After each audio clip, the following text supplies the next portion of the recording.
আসসালামু আলাইকুম রহমতুল্লাহি ওয়া বারাকাতুহু।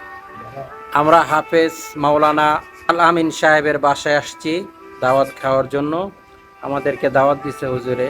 আলহামদুলিল্লাহ, মেহমানদেরকে পেয়ে আমি অত্যন্ত খুশি হয়েছি আলহামদুলিল্লাহ, এবং তাদের সাথে আমি একসাথে খানা খেতে বসেছি। আলহামদুলিল্লাহ। তো আলহামদুলিল্লাহ, এখন খালিদ সাইফুল্লাহ আইয়ুবী না, আইবি দরকার নাই। কারণ ফরিদপুরি। আসসালামু আলাইকুম।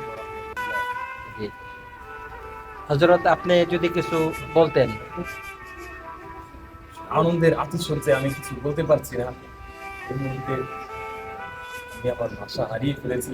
আচ্ছা, আমরা আমাদের আত্মীয় স্বজন এর মধ্যে যারা গুরুত্বপূর্ণ সবাই আমরা একসাথে হতে পেরে অত্যন্ত আনন্দিত। আলহামদুলিল্লাহ, শুকরিয়া।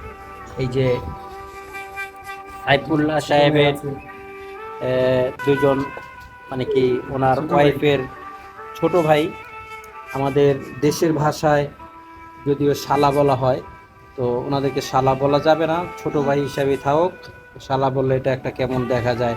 ও অনেক লাজুক, দেখেন কিভাবে হাসতেও পারতেছে না ছেলেটা ঠিক মতন, মানে হাসতে গেলে ওকে একবারে। আর ও তো শরমে মনে হয় ও কি বিয়ে করতে আসছে নাকি কি জানি, একবারে লজ্জায় পুরো বাঁকা হয়ে গেছে।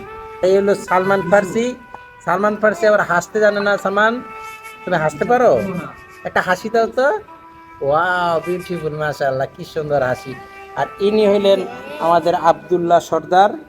উনি আলহামদুলিল্লাহ আব্দুল্লাহ সর্দার। আপনি কিছু বলবেন?